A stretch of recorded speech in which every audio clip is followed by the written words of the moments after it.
President Joe Biden has made it clear he is going to hit back after that deadly attack on U.S. soldiers in Jordan. We are just waiting to learn when, where, and how hard. And tonight, Iran has threatened to decisively respond to any U.S. attack on the Islamic Republic. White House correspondent Owen Jensen reports. Owen.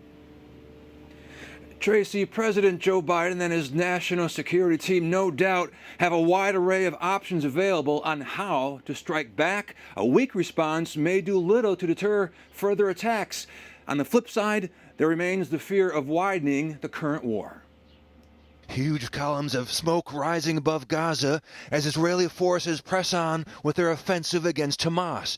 And as that war rages around the clock, the U.S. preparing its own retaliatory strikes in the Mideast, with President Joe Biden linking Tehran to the weekend drone attack that killed 3 U.S. soldiers and injured at least 40 troops.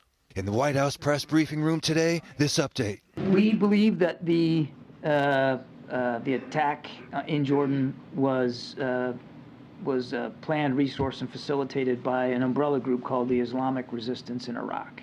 But an Iranian general warning, we are not after war, but we have no fear of war. And at the U.S. State Department, more questions about escalating violence. The United States response will not be escalatory. Our actions to date to defend U.S. troops have not been escalatory. We have made clear from the outset of this conflict that we don't believe it's in anyone's interest to see the conflict escalate. Even before the attacks, the relationship between the U.S. and Iran already tense over its nuclear program. And earlier this week, the U.S. State Department announcing the United States will continue to use all available tools to hold the Iranian regime accountable for its attempts to extend its repression internationally, as well as its ongoing human rights abuses against its own people and its actions to sow instability in the Middle East region and beyond.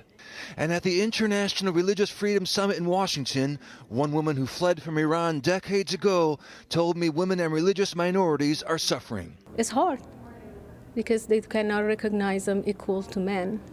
They're lesser than men, and Baha'is are more than lesser. It's to the bottom.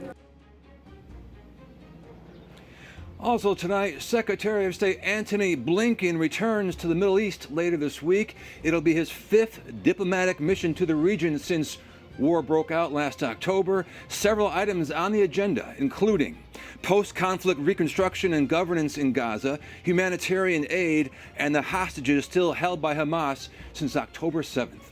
At the White House, Owen Jensen, EWTN News Nightly.